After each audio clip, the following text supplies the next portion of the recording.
Artificial intelligence is changing the way that agencies service their businesses and how local clients are able to convert more leads hands off. It's a really great technology. It's advancing every day. However, regulations are catching up with it. TCPA compliance, do not call lists are getting more robust to accommodate what is this new technology of artificial intelligence, whether it's chat-based interactions, which is social media, SMS, whatever it is. I mean, you saw that with A2P becoming a little bit more robust than it already is. And even if you're using GoHighLevel now, messages are getting ramped with new location. Text messages and outreach is getting ramped.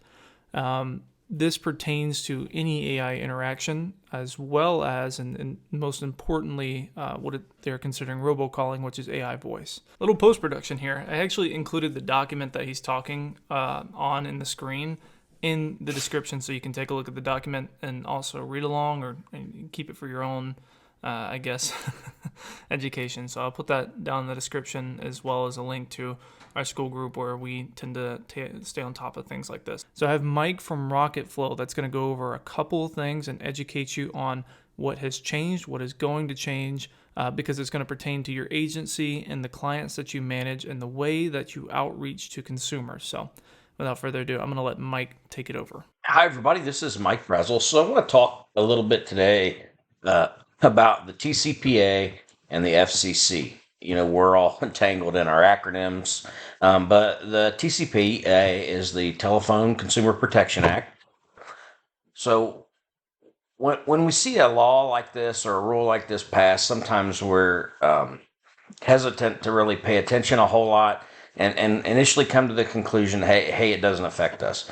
Well, if you read into the law pretty well, you'll find that it's a little farther reaching than most might think. Now, first thing I want to say is, this is not legal advice. This is my opinion. I'd obviously suggest you go out and speak to your legal counsel and find out how this actually pertains to you. And I'll make this form available, or this notepad available to everyone. But in February 2024, the Federal Communications Commission adopted new rules to the TCPA that govern extends to robocalls and robotexts. The first part of it has to do with the Do Not Call Registry. Now, this went into effect on March 26th of this year, and essentially provides that the DNC extends to text messaging as well. So all of the DNC rules that were there before still exist. It just now they protect people from getting unwanted text messages. Now, the interesting thing about the Do Not Call list, obviously it's very important, but one of the things that's always amazed me is nothing is covered in the DNC if you have a proper opt-in.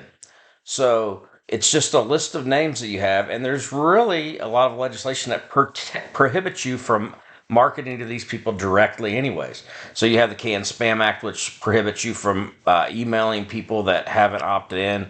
You now have the TCPA, which not now, but always has said you can't market to people via electronic methods if you have not had an opt-in.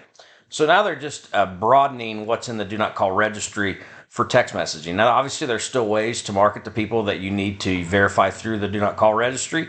And again, I would check your rules that affect the way that you do business. Now we get into the things that I think impact a lot of people that maybe we don't understand. So the first thing is the one-to-one consent and clear conspicuous disclosure rule.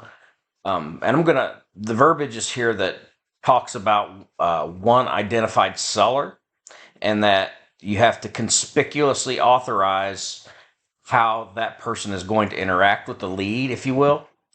But the short version used to be that a lead aggregator, a lead company could sell a lead to multiple people, multiple companies.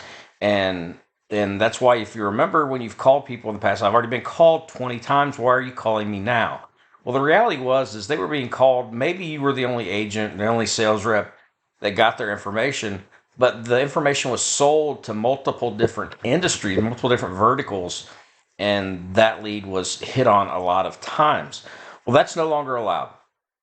If someone opts in for, let's say, car insurance, and they're opted in by ABC Insurance Company, the rule says that first of all, the opt-in has to be clear and conspicuous, which goes up into the TCPA's Do Not Call Registry and says you have to have that before you can call someone. But in this case, with a lead, one company, one caller can contact them about one product, so car insurance. So a lead company can't develop a car insurance lead, and because it has birth date information, all this stuff, use that to say, hey, this would be a great health insurance lead or a great car loan lead or car warranty lead. They have to use it for the one reason only. Okay, so that's going to limit what leads can be used for, and in my opinion, it's going to drive the cost of leads up. Another thing that happens is with not being able to sell it to multiple people, the opt-in will allow you to sell it to multiple people, but the opt-in has to include those multiple organizations. So let's say you have ABC Company, BCD Company, and CDE Company that are all covered under the opt-in. Then those three groups all have permission. However, the consumer has to be able to opt out for any or all of them. So in other words, hey, I want the information, but I only want it from ABC Company. So you have to give them the ability to do that, to just choose one company. The clear and conspicuous authorization now also covers the opt-in. So it's generally accepted that an opt-in is up to 90 days. So that means if you want to continue to talk to someone, every 90 days you need to get an opt-in. Now, how might that affect marketing in general? Well, we all build lists, right? These lists may have people that have been on there for 3 months, 6 months, 9 months, years for all that matter. Well, the way this rule reads is you need to reestablish permission periodically. So in an example that I gave, every 90 days. So no longer can you just market to a group of people in perpetuity just because you had an opt-in at one phase. You need to reestablish the permission to market to them.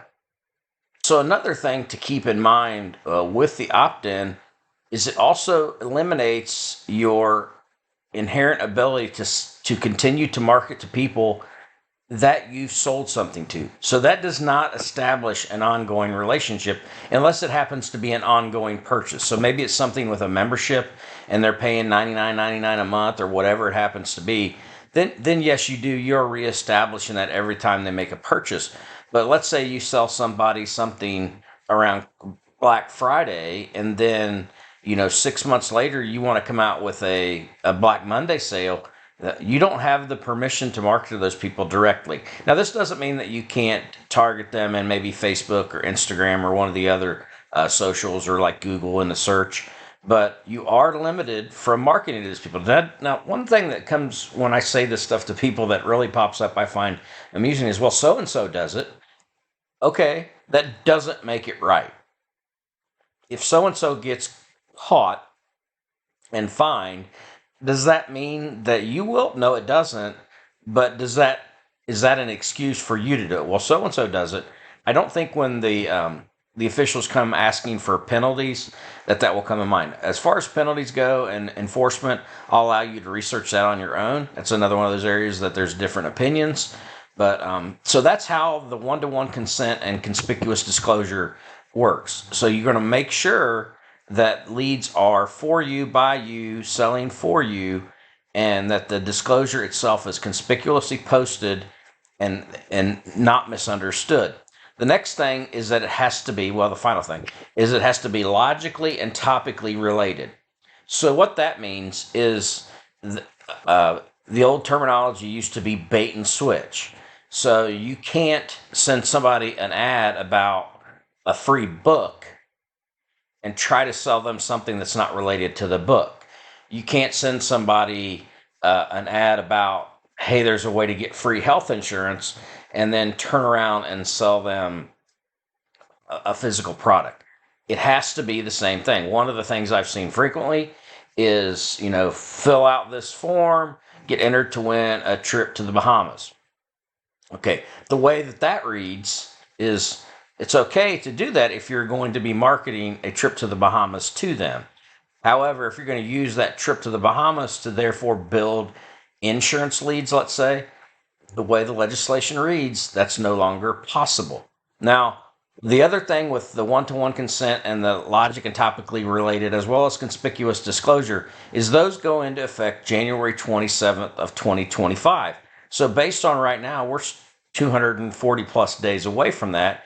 You have the opportunity to, obviously, with the legislative process in mind, you can make comments and it could be overturned. It doesn't look like that's likely because it came from executive proposal. But you can also use those things now to make money while you can and work on a different way. So things that I would be concerned about is converting my current book of business. Okay, so if you have, for instance, to do a database reactivation, this would be an awesome time. Another thing is start getting laser focused on closing your leads as you get them. Because obviously the timetable that you'll be able to use those leads is going to be diminished greatly. The time to contact them is immediately. The time to sell them is immediately. Also, maybe use things like artificial intelligence to stay in front of your clients in a way that gets them to opt in periodically.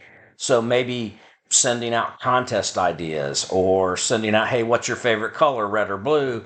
And have these simple, silly questions attached to an opt-in. Again, the opt-in needs to be conspicuous and it needs to be easy to read and easy to understand. You can't conceal it, but there are ways to stay engaged with your clients. With the way that AI comes into the picture these days, the number of ways is infinite, and the traditional, blast them with email, blast them with text messages, blast them with phone calls that are just repeating the same thing over and over again, I think is what you're seeing is those kinds of things will go away.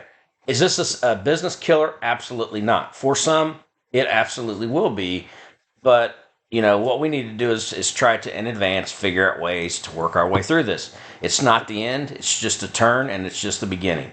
So learning to get leads on your own, learning to sell those leads, and process those leads as quickly as possible is going to be paramount. Thanks a lot.